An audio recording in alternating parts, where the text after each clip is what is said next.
గుండెపోటు వచ్చిందని ఆస్పత్రికి వెళ్తే వైద్యుల నిర్లక్ష్యంతో ఓ ప్రాణం పోయింది. దీంతో ఆస్పత్రి ముందు బాధితులు పెద్ద ఎత్తున ఆందోళనకు దిగారు. అయితే చెకప్ కోసం వచ్చిన వ్యక్తి ఎలా చనిపోయాడు? దీనికి బాధ్యులెవరు? ఇంతకీ ఆ ఆస్పత్రిలో ఏం జరిగింది?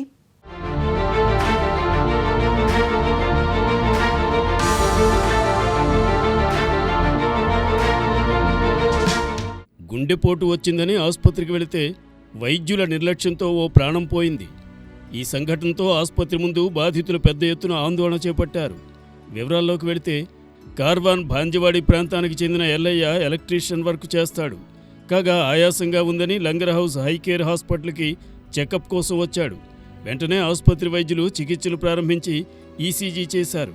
అనంతరం ఎలాంటి ప్రమాదం లేదని 24 గంటల పాటు అబ్జర్వేషన్లో పెట్టాలని కుటుంబ సభ్యులకు వైద్యులు తెలిపినట్లు పేర్కొన్నారు.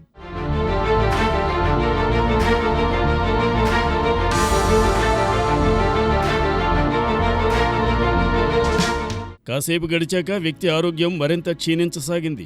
తమ వద్ద కార్డియో స్పెషలిస్ట్ లేరని, వెంటనే ఇక్కడి నుంచి తీసుకుపోవాలని బంధువులకు వైద్యులు సూచించినట్లు పేర్కొన్నారు. అంతలోనే సదరు వ్యక్తి మృతి చెందడంతో హాస్పిటల్ ఎదుట పెద్ద ఎత్తున మృతుడి బంధువులు చేరుకుని ఆందోళన చేపట్టారు.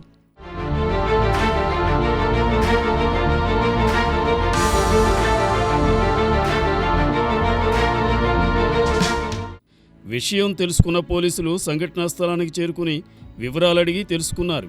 వైద్యుల నిర్లక్ష్యం వల్లే మృతి చెందాడని, అంతేకాకుండా ఎక్స్పైరీ అయిపోయిన మందులు ఇవ్వడంతోనే చనిపోయాడని మృతుడి బంధువులు ఆరోపించారు.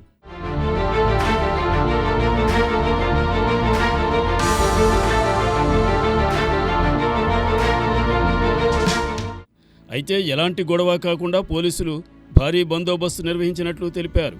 బాధితుల ఫిర్యాదు మేరకు పోలీసులు కేసు నమోదు చేసుకుని దర్యాప్తు ప్రారంభించారు.